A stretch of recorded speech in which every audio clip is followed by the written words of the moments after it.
बेर जरूर आयब हम गाँव। ये सुन बहिन ये बेर जरूर आयब हम गाँव। अहाँ ले सुंदर गहना लायब देव अहाँके इनाम। ये सुन बहिन ये बेर जरूर आयब हम गाँव।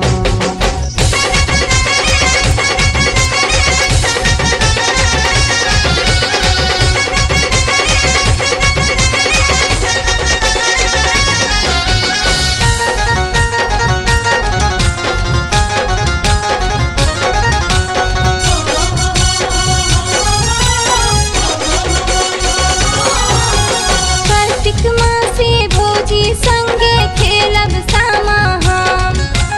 कार्तिक मासे भौजी संगे खेलब सामा हम।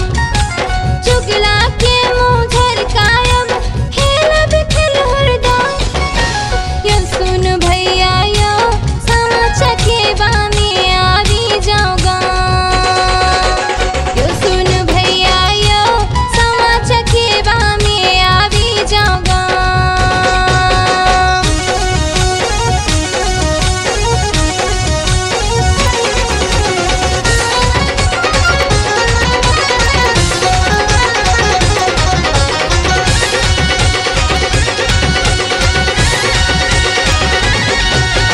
हमरो मन अछि कार्तिक मासे गाम बेर आबी।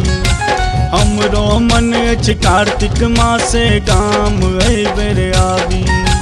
वृंदावन में आग लगले हम ही आब मिझाबी। ये सुन बहिन ये बेर जरूर आयब हम गाँव। ये सुन बहिन ये बेर जरूर आयब हम गाँव।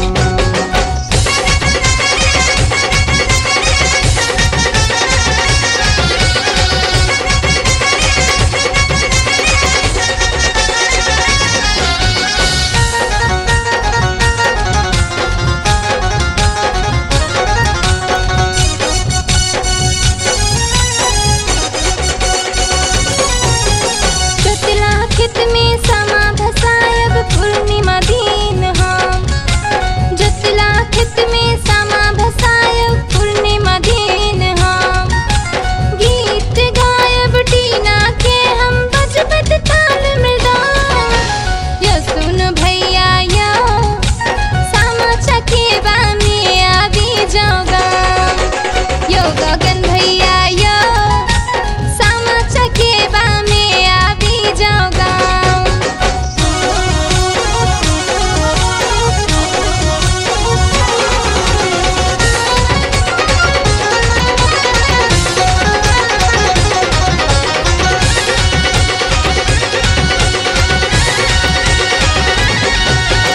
टिकट कटा हम गाड़ी धेने आबै छी झट सँ गाँव। टिकट कटा हम गाड़ी धेने आबै छी झट सँ गाँव। गगन आनंद बिक्की संगे करबै नीक प्रोग्राम। ये सुन बहिन ये बेर जरूर आयब हम गाँव। ये सुन बहिन ये बेर जरूर आयब हम गाँव। यो सुन भैया यो सामा चकेबा में आवी जाओ गाँव। यो सुन भैया यो सामा चकेबा में आवी जाओ गाँव। चूड़ा दही लड्डू खाजा सा आहा के बान्हब फान। यो सुन भैया यो सामा चकेबा में आवी जाओ गाँव। ये सुन बहिन ये बेर जरूर आयब हम गाँव। ये सुन बहिन ये बेर जरूर आयब हम गाँव। अहाँ ले सुंदर गहना लायब देव अहाँके इनाम। ये सुन बहिन ये बेर जरूर आयब।